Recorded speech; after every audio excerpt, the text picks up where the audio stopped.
Donald Trump has been attempting to portray himself as a fearless wartime commander, but not everyone is buying it. What exactly did Trump say, and why has it provoked such a strong reaction? Trump's closest allies recently unleashed a vicious attack on the Labour leader, accusing him of pretending to be Winston Churchill in a heated interview in which he ridiculed his leadership, tore apart his approach to Ukraine, and made some shocking remarks about Russia and Vladimir Putin.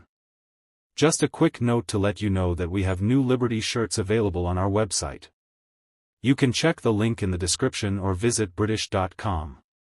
Before we break it all down, please hit the like button and subscribe to the channel.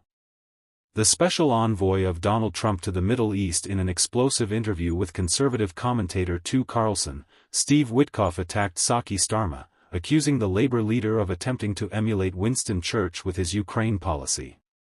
He dismissed the Labour leader's idea for an international peacekeeping force as naive, arguing that it was motivated by a simple desire for Western leaders to emulate the renowned wartime Prime Minister. Witkoff didn't hold back in his criticism, arguing that Starmer and other EU leaders fail to grasp the complexities of the Ukraine-Russia conflict. They all think they've got to be like Churchill, he said, mocking what he described as a Western obsession with strongman leadership. But it wasn't just Starmer in Witt's crosshairs. His remarks about Russia and Vladimir Putin have also raised eyebrows. During the interview, Witkoff made a series of controversial statements about the Russian president, calling him super smart and admitting that he actually likes him. He went even further, rejecting the idea that Putin is a villain on the world stage. I don't regard Putin as a bad guy, he said, adding that when they met just 10 days ago the Russian leader was gracious and straight up with him. According to Witkoff, Putin even prayed for Donald Trump after the assassination attempt against him last year and had a portrait of Trump commissioned as a personal gift. But perhaps the most controversial part of the interview was Witkoff's take on Ukraine itself. He questioned whether the world should start recognizing occupied Ukrainian territories as part of Russia, calling Ukraine a false country. He argued that Russia has long viewed these regions as its own, dating back to World War II, and suggested that this perspective is the real root cause of the war. He stated the elephant in the room is there are constitutional issues within Ukraine as to what they can concede to with regard to giving up territory. The Russians are de facto in control of these territories. The question is, will the world acknowledge that those are Russian territories? However, when pressed to name the 5 regions Russia has partially occupied or annexed, Witkoff appeared to struggle. The largest issue in that conflict are these so-called 4 regions: Crimea's Donbass. There are 2 more, and you already know their names.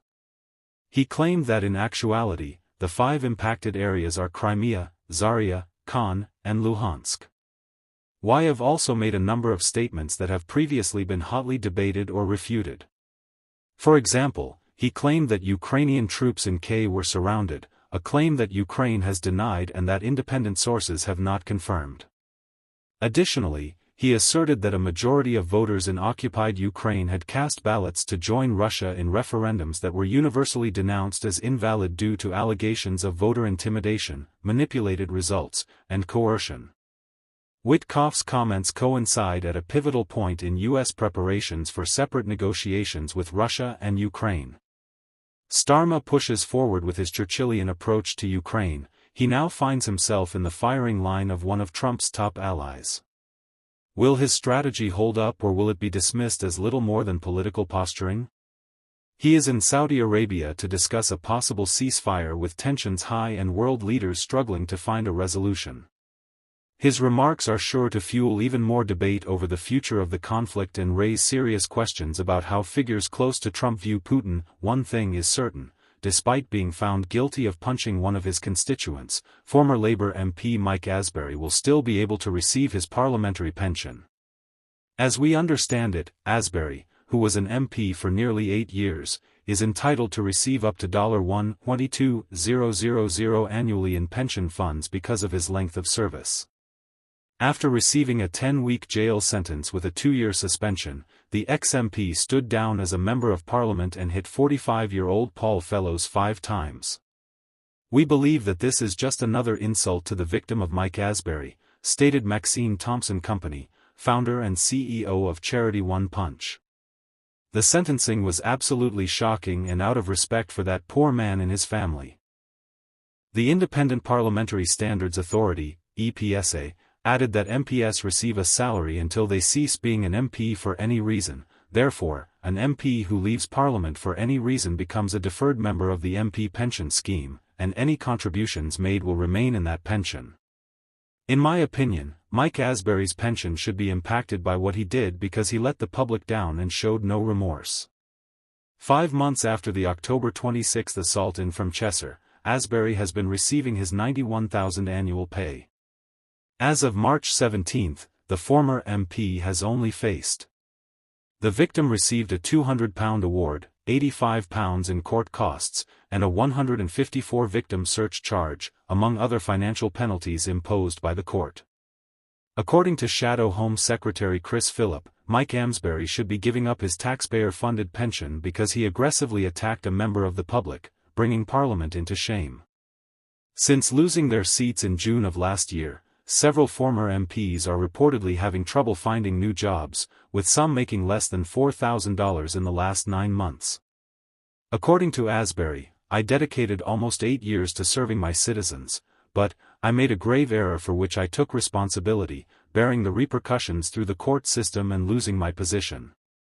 I paid my taxes, pension payments, and other duties as required.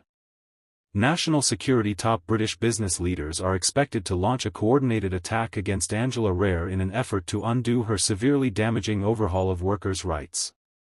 Since taking office last July, the Deputy Prime Minister's colleagues have urged her to soften the plans in order to make them more acceptable to business leaders who have long opposed her vision.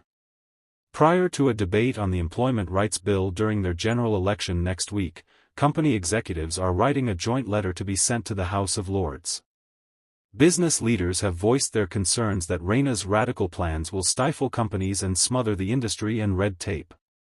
Manifesto Labour promised a new wave of laws that would end exploitative zero-hour contracts and make flexible working the default for everyone. Additionally, they worry that the revamp will make it more difficult to address the national benefits crisis. While the Prime Minister is under pressure to raise living standards throughout Britain, another issue that Labour has pledged to address is the warning of serious unintended effects of granting workers additional Day 1 rights in a draft letter to the Lords. Under Labour's updated intentions, Rayna's bill just passed its third reading in the House of Commons and is scheduled to be examined by the Lords this week. The law will give employers the power to sue businesses for wrongful terminations from the moment they hire new employees, as well as give unions a few additional powers drafted by the Confederation of British Industry, CBI. Some of the new workers' rights will include the ability to request flexible working hours from day 1. The decision to grant employers the ability to file a claim for unfair dismissal is criticized in the letter, which also claims that such a drastic change would enable unions to act irrationally. It states that our collective position is that the bill as currently drafted will have severely detrimental implications for the government's priority growth mission, as well as their commendable focus on addressing. When combined, the expanding economy, increased activity, and the growing number of young people who are currently categorized as NEET would only harm rather than improve living conditions. The letter, which will be sent by the B5, a group of business groups that includes the British Chambers of Commerce, CBI, Federation of Small Businesses, FSB, Institute of Directors, and IOD, states that businesses in the UK will have to make difficult decisions about whether to invest in jobs or grow because the headroom for higher employment costs has already been more than taken up by the increases in employer NES.